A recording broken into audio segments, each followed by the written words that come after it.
మనం చూసినట్టయితే బారు వడ్డీలో ఒక వ్యక్తి తీసుకున్న అప్పు 9/16 వంతు వడ్డీ కలదు.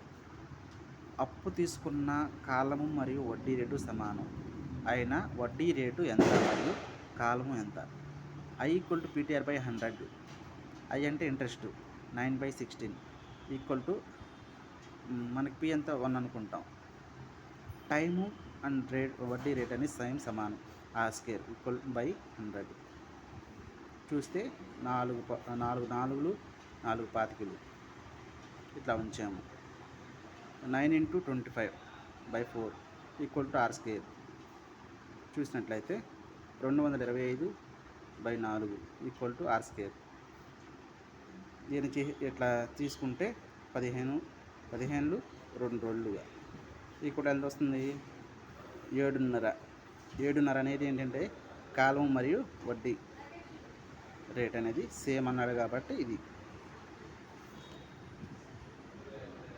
ఇంకోటి చూసినట్టయితే ఒక వడ్డీ వ్యాపారి ఏ అనే వ్యక్తికి 4,000 రూపాయలని 3 సంవత్సరాలకు, బి అనే వ్యక్తికి 5,000 రూపాయలని 2 సంవత్సరాలకి అప్పుగా ఇచ్చింది. ఏ వడ్డీ నుండి బి కన్నా 240 రూపాయలు వడ్డీ ఎక్కువ లభించెను అయినా వడ్డీ రేట్ ఎంత?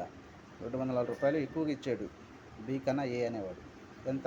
4,000 × 3 సంవత్సరాలు. బి అనేవాడు 5,000 × 2 సంవత్సరాలు × 100. 12,000 10,000 తీసేస్తే ఎంత? 2,000. 240/2000 × 100. ఈ 2 సున్నాలు కొట్టేసాం, ఈ 0 కొట్టేసాం. 2 12